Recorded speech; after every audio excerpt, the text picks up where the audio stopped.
Ladies and gentlemen, welcome to my first ever English video, which will also be my first theory video. So last year I found a series called The Amazing Digital Circus, which some of you might have heard about, and since then I have loved it. And slowly but surely, especially since the release of the episodes 5 and 6, a story formed on my head. So buckle up, because I am going to show you what I believe might be the origin story of the Amazing Digital Circus and how it all ties back to two innovative men and a tragic incident. So first of all, we have to establish three major pillars on which this theory is built upon. The first one is very simple and in fact already confirmed. The C&A logo, which we have seen multiple times throughout this show, actually stands for Cain and Abel. Luckily, as I said, this has officially been confirmed thanks to it being an imprint on Jack's gun in episode 6. I am only bringing this up because some of you might not have caught it. The second pillar, however, is a bit more controversial. I believe that Kinger is in fact Abel.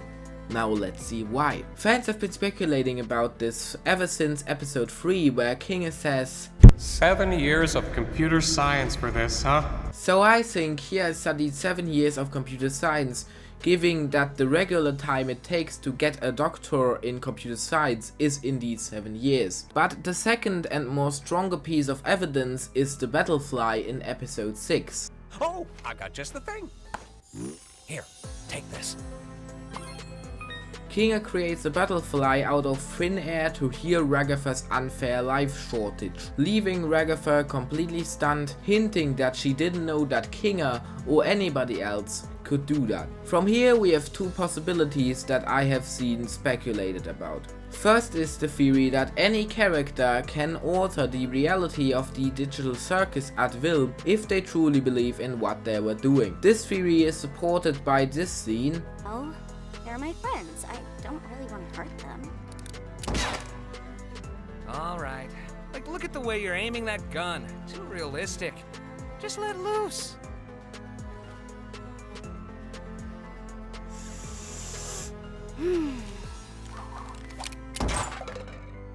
Where Palmney, after Jack's little motivational nihilistic speech, is able to fire a gun precisely on target, which seems to indicate that this theory might be true. But there was also one scene in this same episode that really threw me off and led me to believe that that theory in fact wasn't true. Wait, no, wait! Oh, wow, I didn't actually think that'd work. The show's creators are making sure we notice this by having her explicitly say that she didn't believe in what she was doing. Following the logic of the thought power system theory, it should not have been able to work. That leaves us with only one other possibility that I have seen speculated about, and that is that Kinger is in fact Abel. The third pillar is the theory that Cain is actually partially a human, because of his characteristics. One of the most interesting scenes to me in episode 6 was the part where Jax explains all the archetypes to Palmney. Cause I'm the funny one. The funny one? Yeah.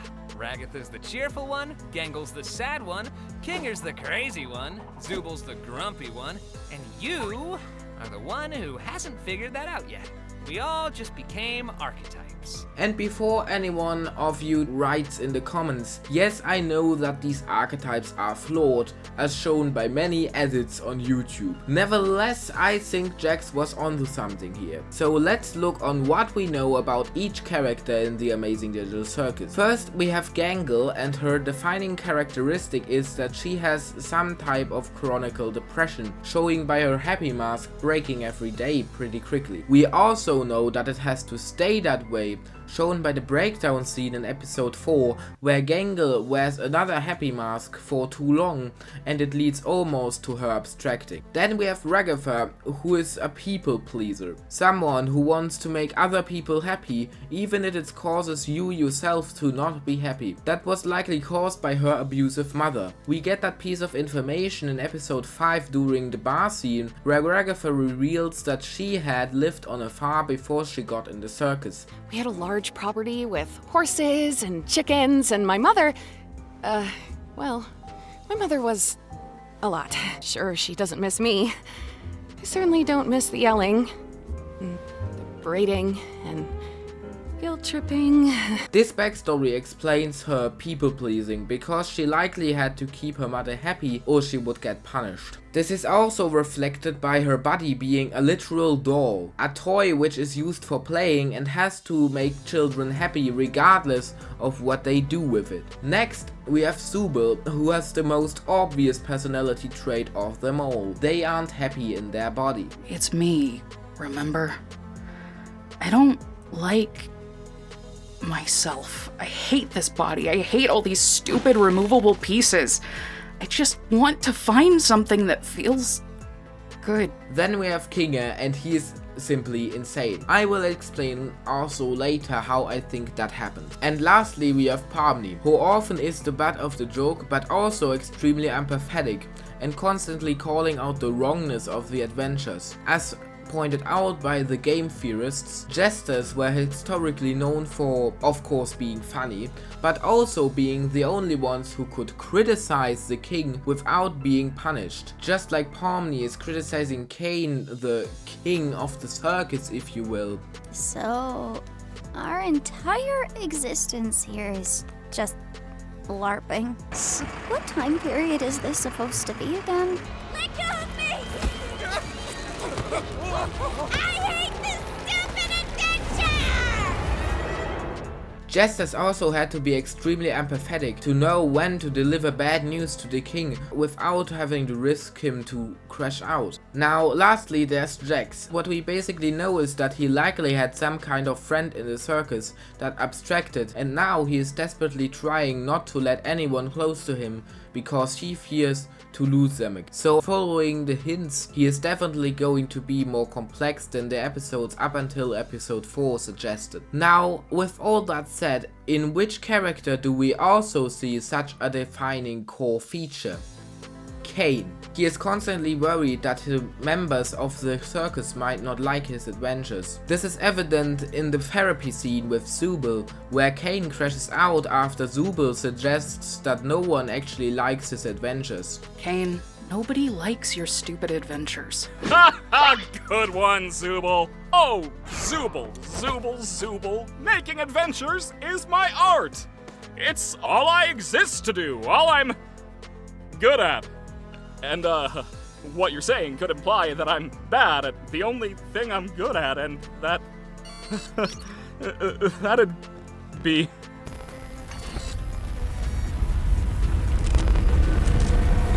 Whose therapy session is this again? He also tries constantly to make adventures that make Zooble happy, not realizing that it is actually not his fault and that he can do nothing about. So that's why I think Kane is partially a human and as such might also be able to abstract. Now with that out of the way, let's see what happened to get the characters in this situation.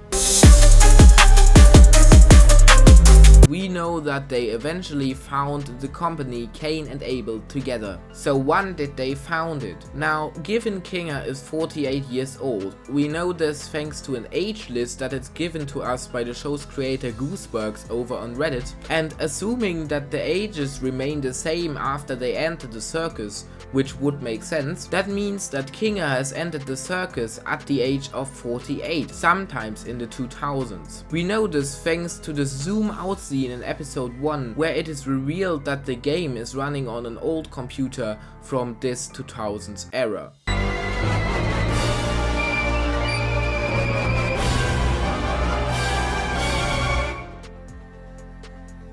Assuming that Abel finished studying when he was 27 years old, which would be realistic, and then goes on to found the company sometimes in its 30s together with Cain, that would mean that the company was likely founded in the early 80s, which would also be around the time the first VR headsets were invented. So the Amazing Digital Circus game would have been a sensation and by far the most advanced VR game at that time. But although the game was a success, I don't think Cain profited as much as Abel, at least not in terms of attention. That would explain why Cain is the way he is, because it would be likely to push him down and prompt him to be even more concerned in what people are thinking of his creations. But it is also supported by the biblical story of Cain and Abel. In it, both Cain and Abel try to appease God by bringing him sacrifices. But Cain's sacrifice gets not validated and gets rejected by God, while Abel gets all the approval from God. So because of this, I think Cain got way less credit than he wanted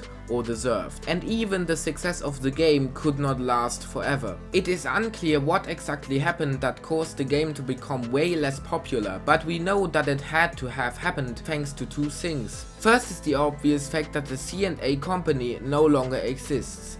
We see this in episode 1, where the building in which the computer is located is very dusty and old and abandoned. And we also get another clue from Bubble in episode 5. I think they're enjoying the suggestion box adventures more than the me adventures. What should I do? You should die. You should throw a beach party. I have to admit, maybe I'm reading too much into this, but for me, that seems to indicate that Cain, at some point, had suicidal thoughts because people didn't like his game anymore. Therefore being another reason that they have to have been an event that caused the game and company to go down. Abel, likely being in his mid-30s at that point, decides that he doesn't want the company anymore. Likely because he has already met his wife, which we know he had thanks to the fact that he is Kinger. Also, if such a company would run great for a few years, it would likely mean that the owners would be financially set for life after this time. But Cain can't stop.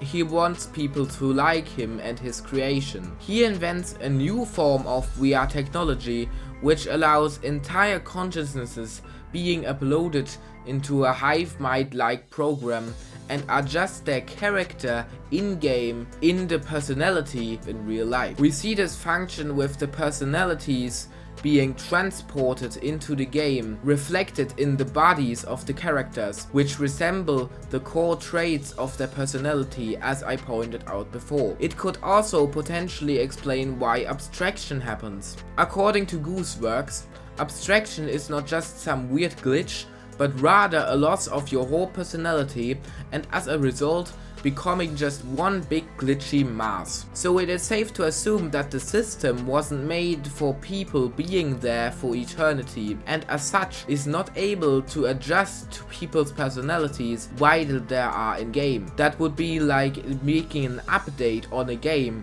while you are playing the game. It is not possible. Personality, however, changes over time, but the system has assigned one personality to each person as they entered the game. As I said, that would not have been a problem if the people aren't there forever. If they got out of the game and then back into the game, the system could make small changes on their character to match their small personality changes that occurred during that time they were in the game. But now it can't. So over a long amount of time, the current personality of the character becomes so different from the personality that the system had assigned them to be that it cannot contain them anymore, leading to a glitch and becoming the abstracted monsters that we know.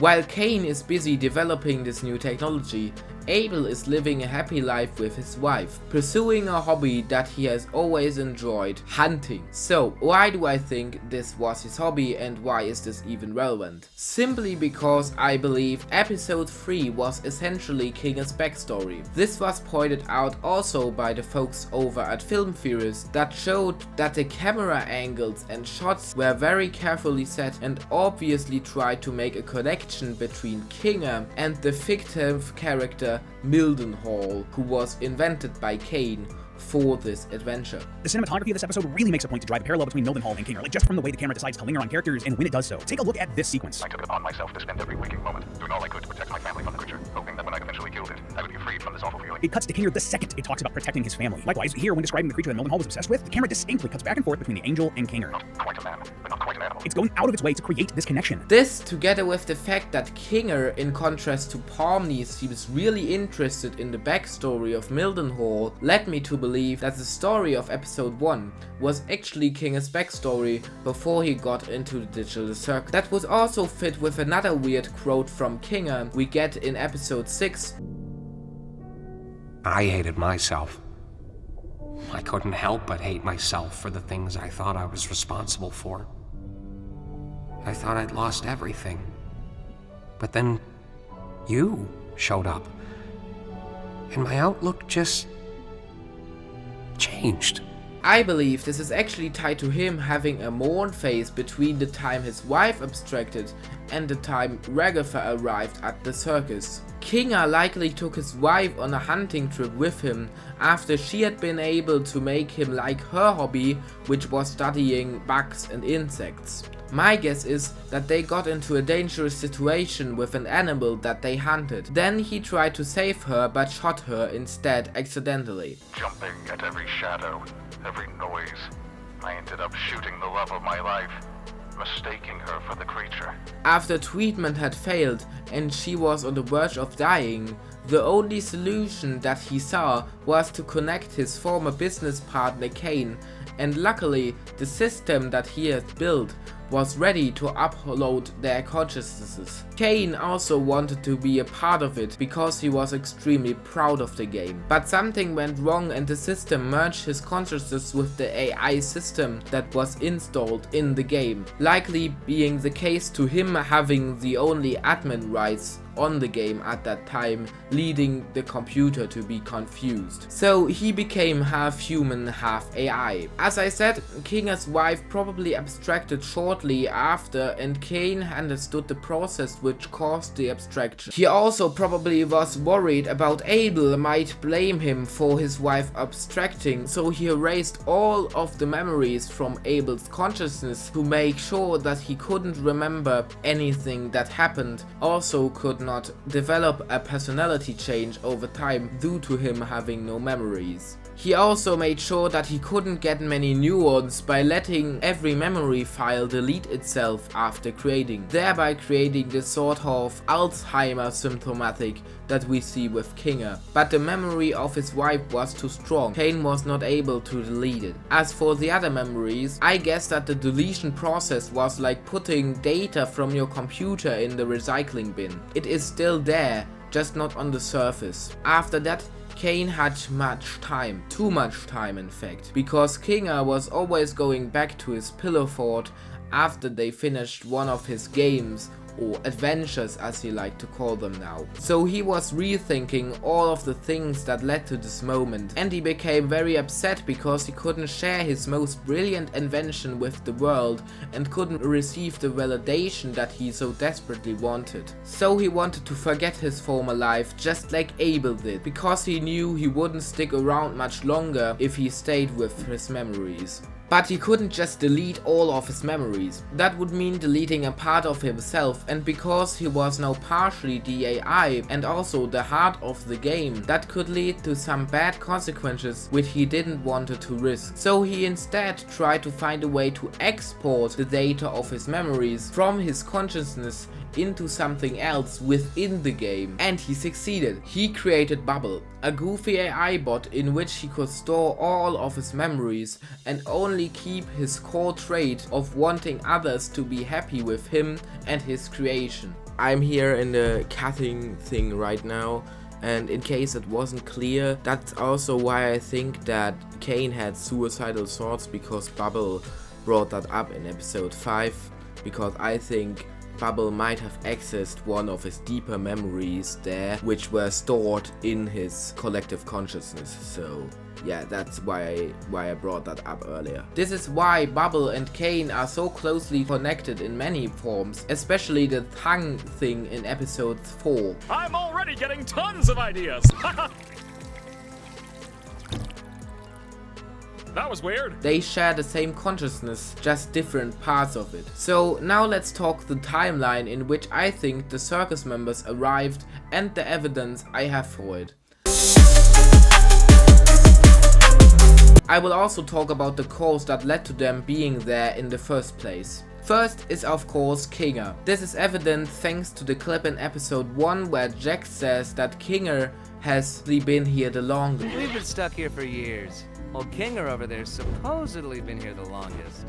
Did someone say something about an insect collection? Also, it would make sense for him to come first because of the whole Abel story thing. Second is Regatha. This is supported by the clip in episode 6 which I mentioned, where Kinger says that she has changed his outlook on life in the circus after his wife abstracted. I couldn't find any hints or evidence supporting a personal connection between these two, so I suspect that she has to have been the first to come into the circus after Kinger's wife abstracted. This is also further supported by the bar scene in episode 5. What's your story then? I thought you'd never ask. Well, after my lung cancer diagnosis, me and my junkie associate from a chemistry class I used to teach. Yeah, I figured. How about you, Gangle? Hey, I wasn't done. If you're gonna make shit up, at least be creative about it. I know what you're referencing. Was that a reference to something? Hinting that she doesn't know the show and therefore likely would have joined the circus pre-2008, since this was the date in which the first season of Breaking Bad aired. In the same bar scene, she mentions she worked as a real estate agent prior to getting into the circus, and I guess that she was looking after the old buildings of the CNA company, who would likely fall out of favor after the two owners mysteriously vanishing. So I guess she was just doing her job and stumbled upon the CNA building with the headset. Next up is Jax, and I think that he is the next to join because he says in episode 1 that they have been stuck here for years. Now, it's unclear what he means by they, but I don't think every circus member has been stuck here for years. Also, Regatha states in episode 6 that she fears to have failed Parmney just like she failed Jax. I think I might have failed Pomni. Just like I failed Jax. Which seems to indicate that she had tried to get in a friendship with Jax before and pushed him away with her people pleasing. From here, it gets a bit more blurry. We know that Parmney joined last and through urban exploring, which means exploring abandoned buildings. A trend which was most popular in the 2010s because of the rise of social media. Parmney directly mentions this, saying that she posted videos on YouTube of her exploring these buildings. Zubel says that they did urban exploring as well, so I think that's the cause of them being in the circus. I couldn't find any information for when or how Gangle joined the circus, so I don't know if Zubel or Gangle joined after Jax, but if I had to guess, I would say Gangle, simply because I think that if Zubel had been there for a long amount of time, Kane would likely have been more fed up with them when Parmney arrived. But that's just wild speculation on my part, I really don't know. So with this timeline and the origin story cleaned up, we have only one thing left to predict: what happens in the future of the series.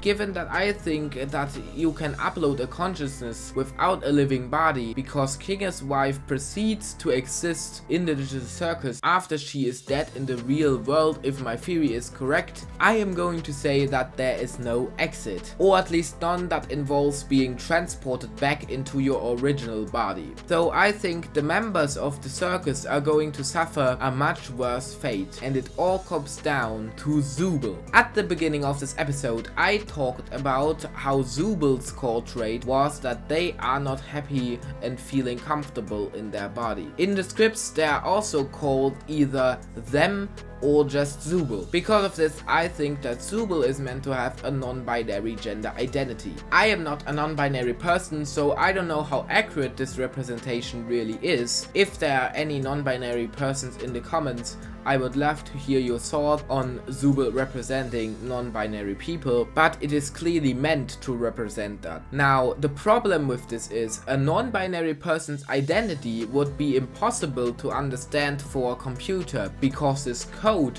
is literally binary. This is also why Zubel is unable to find parts they like, and always will be, because they are all binary parts and will not fit their non-binary identity. So not only does Zubel criticize Kane's adventures the most— What? No, God! I don't want an in-house adventure. Zubel, wait! Ooh, a new AI. You don't want to mess with the new AI, Zuby? Yeah, no. Where's Zubel? I made this adventure really cool and mature, just for them. Well, see you guys when it's over. Again? What, are you kidding me? I'm not just gonna be forced into this stupid adventure. You can shut up now. Surely going to... Yeah, sorry. No, I'm not gonna be on a team with that one. All right, you really want to know what I want? Oh, no. I want the ability to have sex.